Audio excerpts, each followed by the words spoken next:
Russia has attacked the Ukrainian capital Kyiv with a wave of what appears to be Iranian-made explosive drones. The strikes killed at least 4 people, including a pregnant woman and her husband.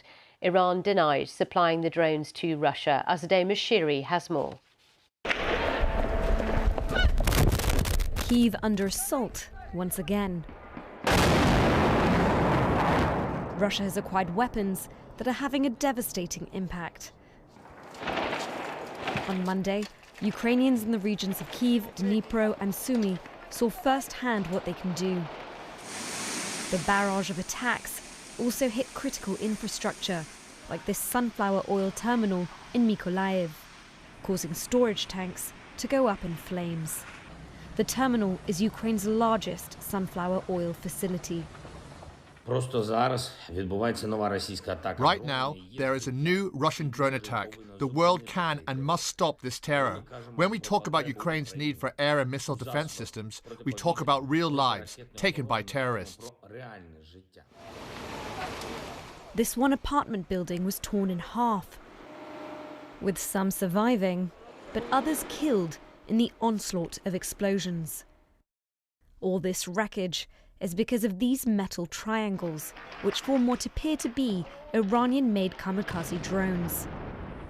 And while Iran flatly denies it supplied them, the White House has warned Russia's deepening alliance with Iran is a profound threat to the entire world.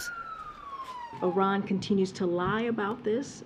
They have not been truthful about this and deny providing weapons to Russia for use in Ukraine. Meanwhile, according to these new reports, Iran is considering selling still more destructive weapons to support an invasion they claim to oppose. The EU is now gathering evidence and preparing to respond with punitive measures, with the United States, the United Kingdom and France warning Iran's actions violate UN sanctions. That means Iran could now face consequences for violence both abroad and at home. Azadeh Mashiri, BBC News. Well, let's go live to the capital now and speak to our correspondent there, Hugo Bishega. Good morning, Hugo. So another day of destruction in the capital, more civilians killed. Talk us through the mood there this morning. Good morning, Sally. So yes, more destruction, and I think now the fear is that these drones are going to be used by Russia to attack cities across the country. We saw yesterday a residential building was hit, 4 people were killed, including a pregnant woman.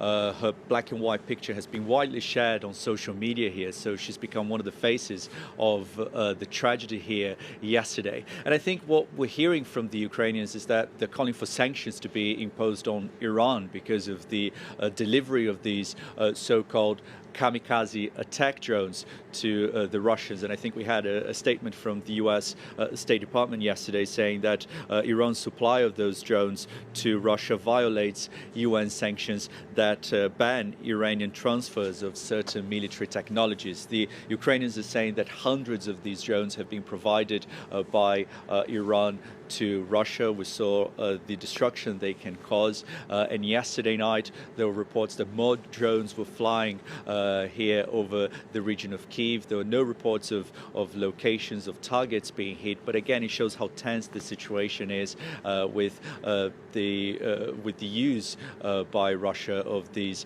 drones and by those attacks that have been happening across the country. Yeah, of course, Iran denying supplying the drones. So that conversation continues.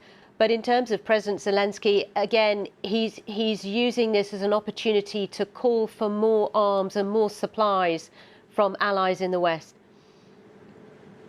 Yeah, and yesterday, reacting to the attacks here across the country, he said this terror must stop. And I think you're hearing Ukrainian officials calling for more sanctions to be imposed on Iran, but at the same time, they're using the attacks that happened yesterday, also the attacks of last week, to say that the country needs more air defense capabilities to protect cities across the country from the threat imposed posed by that comes from Russian missiles and also from those Iranian drones. And Russia has been attacking civilian sites and civilian infrastructure across the country, especially electricity infrastructure ahead of winter.